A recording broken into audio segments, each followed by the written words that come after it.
Hi, hey guys, welcome back to class. We've got, I guess, day 3 now, maybe. A couple things that we need to get through today. We have the results from the survey, pretty well done. There's a few students that haven't had a chance to do that yet, but it's okay. We have enough to work with. Our goal for the day is really to get into that spreadsheet and start looking at the distributions of those variables. And specifically, we're going to work with categorical only. So things like gender, TikTok ban, favorite music, stuff like that. So what's a distribution? That's a good question to ask right now. A distribution describes what values a variable takes and how often it takes them. So it's like a quick thing I can do for you is one of our questions there was gender. So there were 2 options. That's describing what values that it could take. It's male and female. And it's just one way of making the distribution for it as a table. So whenever we get into the spreadsheet, it's going to be very hard to interpret, and distributions make data easier to read. So male and female, and then since we have the options there, we know what it's going to take, we can start counting off how often that happens. So we could just do like tally marks for the males and then tally marks for the females. And that should make it easier to compare these two groups or these characteristics. So the categorical distributions that we're going to do today are pretty easy in truth. We are going to work with pie charts is the first one. Just keep it simple and easy. I know you know what a pie chart is, but there's some specifics that we'll talk about. And the second thing is a bar graph. And one more thing that I want to hit before the end of the video is there are certainly some very, very bad and misleading graphs. I want to show you a couple of those that you need to always be on the lookout for. So anyhow, that's really the goal that we're going to get through today. Let's go ahead and maybe let's go to the spreadsheet, show you what it looks like. Okay, so here we go. Here's the results I talked about. Again, we don't have everybody, but that is okay. So the first distribution that we'll do is a pie chart. They're really simple, honestly, but we'll talk about it anyhow. So pie charts, one thing that's important is you have to have all the data from the group that you're making it for. So a pie chart is pretty much just going to be limited to one variable. That way you have everything with it. We don't want to split groups, take them apart, then try to find the percentages and then try to make a pie chart. So we're going to make a pie chart using this right here, favorite music. So we have to have all the data. What I mean by all the data is we need to make sure that our pie chart adds up to, right here, 100%. If it doesn't, you're not going to be able to make a pie chart. So we need every single piece of the pie. One of your options for favorite music was classical. Nobody picked it. That's okay.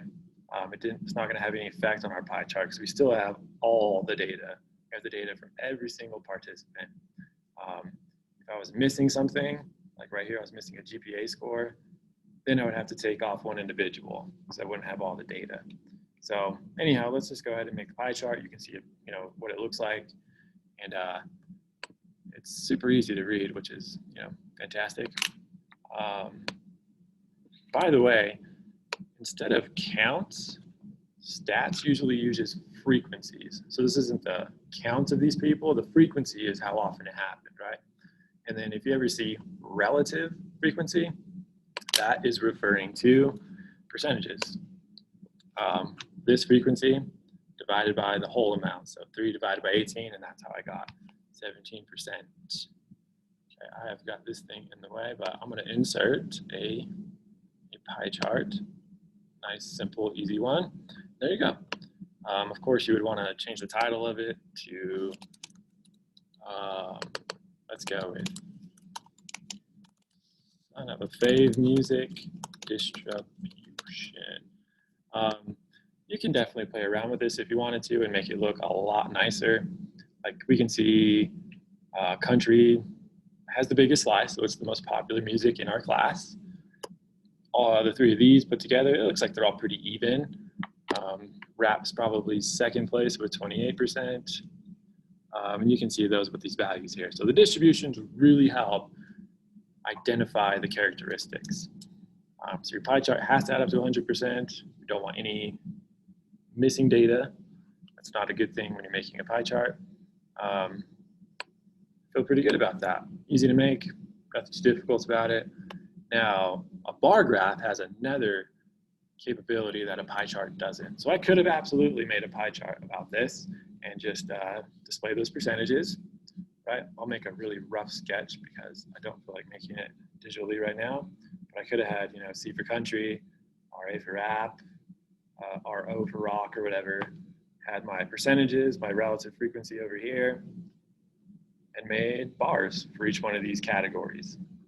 You can see very clearly which one would have been the popular music as well.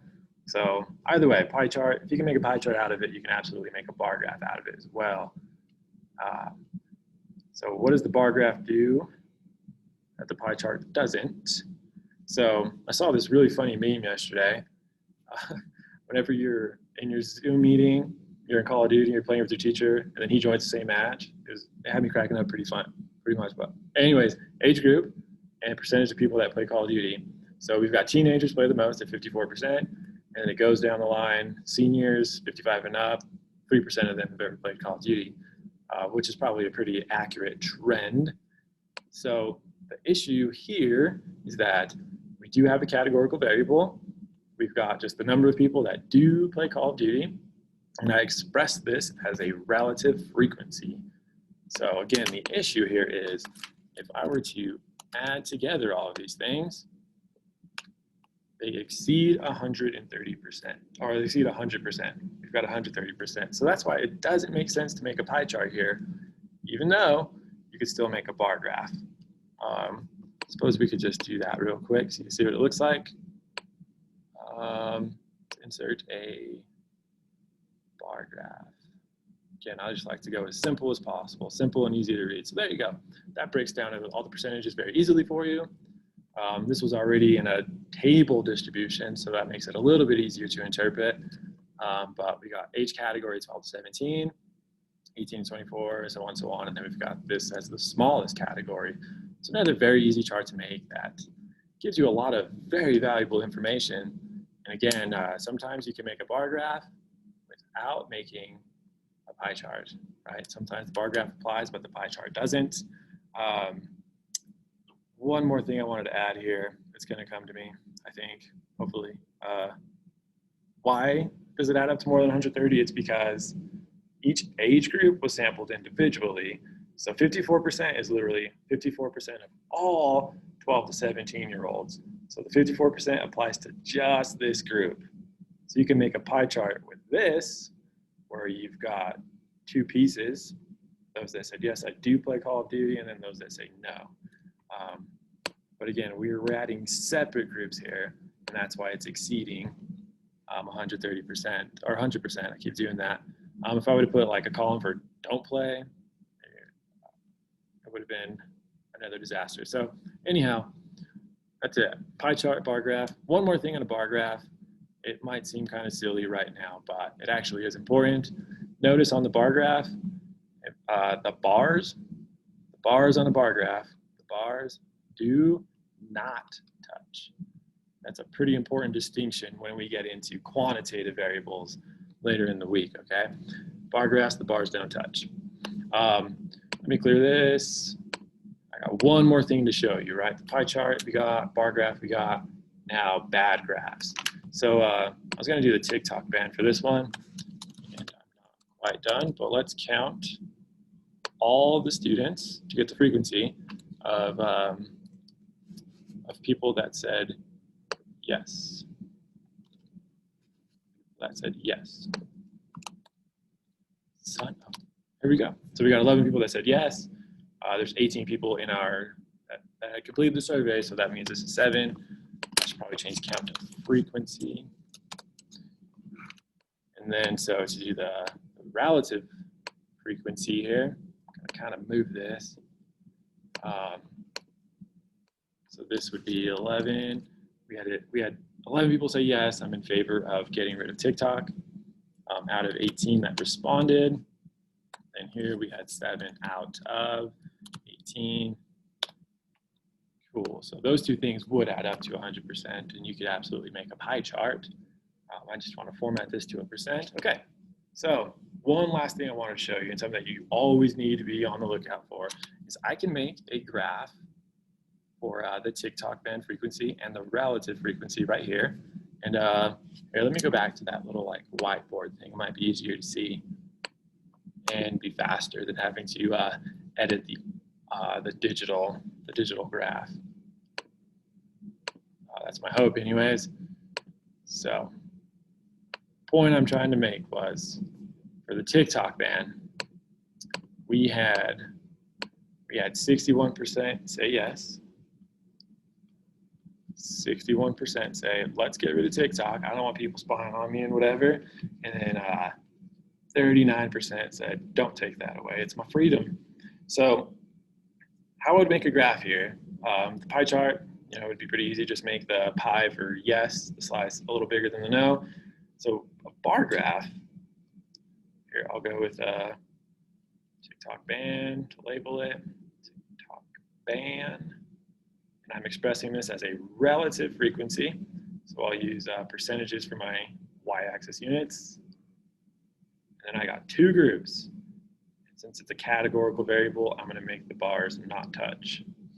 So here is my yes group, and then here is my no group. And then let's put a little scale here. I'll start it at 30%. Okay, so hopefully you're able to see why this would be a terrible graph and it's totally misleading. I started the axis at 30%, which makes it seem like a lot more kids said yes than they actually did. I mean, it looks like it's like triple the size of this one, even though only 20% more students said, yes, I want to get rid of it, than no, I don't want to get rid of it. So for bad graphs, there's a couple things to look out for. Bad graphs have a couple things in common. Bad graphs, the first tip that I'll give you is always watch or like look out for scales. Watch the scales. They can be very misleading. You don't always have to start at 0. Just make sure it's like distinct and clear what the graph is telling you. You're not trying to be misleading. Another thing is pictographs are bad. Pictographs, animations, you want to stay away from all that stuff. Pictographs are not good. So I guess instead of like just drawing yes and no, like I could have just went like this. I could have, instead of saying yes and no, drew like circles for how big they were. And so the issue with that is the areas do not relate perfectly to these linear variables right here. The area is going to double in size as opposed to the nose. And it's going to still be misleading. You're going to think a lot more people said yes than they actually did, even though that's just not the case. Okay, well, I don't want to take too long in this video. It's pretty simple stuff. Pie charts always have to 100%. Bar graphs can compare different groups and still exceed 100%. Bar graphs are pretty good at that. And then bad graphs, watch the scales, always watch these scales.